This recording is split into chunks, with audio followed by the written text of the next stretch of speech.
السلام عليكم ورحمة الله وبركاته. بسم الله والصلاة والسلام على رسول الله. جايبالكم كريم مرطب جل من تروفيل. حاجة كده وهم بجد. لو حد فيكم جربه من قبل انا ما اتكلم هيحط لايك، اللي جربه من قبل ما اتكلم فيها هيحط لايك. حاجة والله العظيم تبارك الرحمن. دي شكل العبوة بتاعته، هنفتحها سوا مع بعض. بسم الله.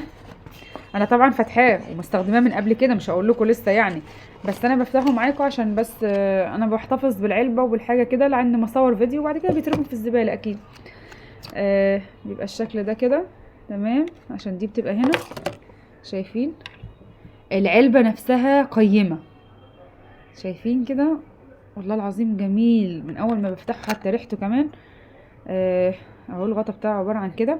طبعا في غطا تحتيه تاني، مش عارفه انتوا شايفينه ولا لا عشان الكاميرا. اهو طبعا بنشيله من دي اهي، انتوا كده شايفينه، بنشيله من دي. وادي القوام كريم جل كده، حاجه ما شاء الله قسما بالله. ده والله والله والله ربنا يحاسبني، بس ده تحفه تحفه تحفه تحفه تحفه. مهما اقول انا مش هوفي حقه. الناس هتقولي انجزي سعره كام؟ سعره حلو، في المعقول بالنسبه للاسعار احنا بنشوفها بره، في المعقول. الجميل فيه بقى ان هو بيعزز افراز الكولاجين عندك، تمام؟ ودي حاجه احنا كلنا، الكولاجين احنا كلنا بندور عليه، اي ست واي بنت بتدور عليه. سعره عشان هقول لكم على سعره، بس اعرفوا مميزاته وبعد كده اعرفوا سعره عشان ما تتضايقيش وتقولي لا ده سعره غالي والكلام ده. ده مرطب جميل. هقول لكم برضو على مكوناته. المرطب جل مائي خفيف، هو فعلا خفيف جدا لما بحطه، مش اللي هو القوام الكريم اللي بيبقى ملزق كده على الوش وبيعمل زي مادة دهنية كده على البشرة. لا ده خفيف جدا، مائي كده خفيف، وترطيب تحفة تحفة تحفة من الاخر. قلنا بيعزز افراز الكولاجين الطبيعي في البشرة. مرطب فيه سيراميد كمان علشان يرمم حاجز البشرة الخارجية.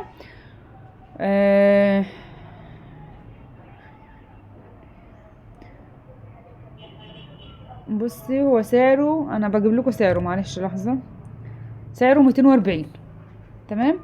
في اي صيدليه هتجيبيه، في اي محل ادوات تجميل معرفش بقى هتلاقيه اغلى من كده، ما انا مش مسؤوله، بس انا بتكلم على السعر اللي انا جايبه بيه. انا جايباه ب 240 جنيه تمام. جميل جدا جدا والله العظيم، والله وربنا يحاسبني، جميل للبشره. بتحطيه للحبوب بقى وبيرطب، بتحسي ان انت بشرتك صافيه كده ومنوره، ووشك كده ما شاء الله تبارك الرحمن منور كده طبيعي. يعني انا حطيته وانا عارفه اللي هتسمع الفيديو دلوقتي هتقول لي انا حطيته. ففي واحده صاحبتي جت عندي يعني فبتقول لي انت عامله ايه في وشك؟ قلت لها مش عامله حاجه. قالت لي لا وشك النهارده في حاجه غريبه. قلت لها والله العظيم مش عامله اي حاجه، بس انا حاطه كريم وكده. هي قالت لي طب ايه هو ده؟ قلت لها طب تعالي بقى اوريهولك. وريته لها فالصراحه عجبها جدا برضو. هي قالت لي سعره غالي ومش غالي. قلت لها هو غالي بس هو حلو يعني. بيرطب البشره في الشتاء بقى اللي احنا فيها السقعه دي، عشان القشف والوضوء على طول طبعا باستمرار، بتحس ان بشرتك بقت ناشفه كده، بقت جافه خالص، فده بيرطبها.